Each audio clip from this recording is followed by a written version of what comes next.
के इस धरने के माध्यम से कि भारत सरकार तुरंत अग्निपथ योजना को वापस ले। ये योजना ना तो देश की फौज के हित में है, ना देश हित में है, ना देश के नौजवान के हित में है। मैं सवाल पूछना चाहता हूँ, इस योजना को लाने की मांग कहाँ से उठी? ना तो देश का नौजवान मांग कर रहा था, ना देश का फौजी मांग कर रहा था।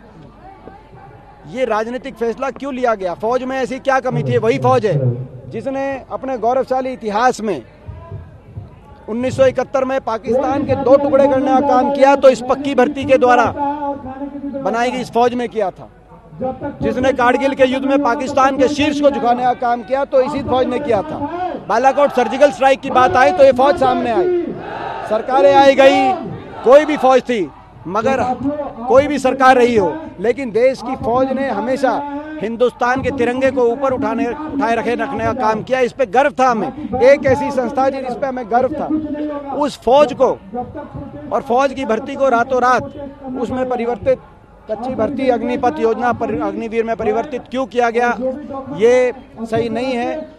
इसके साथ जो लगभग लाखों की संख्या में ऐसे चयनित अभ्यर्थी हैं जो 2019 से 22 तक जो पक्की भर्ती जिनकी हो गई थी, उनको ज्वाइनिंग भी नहीं दी गई। जो आज यहाँ पर असंख्य संख्या में आपके बीच में यहाँ पर आंदोलित है, तो इन सबको ज्वाइनिंग मिले फौज में और अग्निपथ योजना पे पुनर्विचार हो, दोबारा से पक्की भर्ती शुरू की जाए देश की फौज के हित में, देश के नौजवानों के हित में।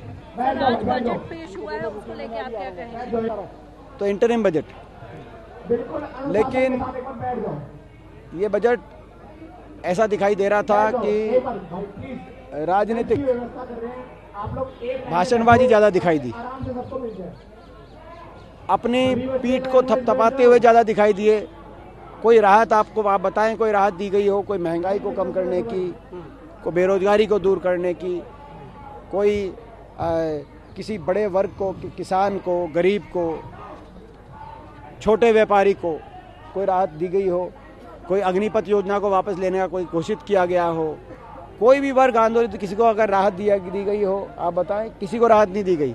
केवल ये भाजपा सरकार के जो है को अपने खुद की मियाँ मिट्ठू बनकर खुद के कार्यों को महिमा मंडन करने का जिस प्रकार से राष्ट्रपति अभिभाषण का प्रयोग सरकार द्वारा उस रूप में किया गया है, उसी तरीके से मैं समझता हूँ ये तो चुनावी भाषण हमें ज़्यादा लगा। लगातार सवाल उठ रहे हैं, ईवीएम को लेकर क्या कहिएगा? प्रोटेस्ट यही जनता। देखिए, अभी आज जो विषय है वो हमारा यही विषय है और इसी पे हमने अपनी बात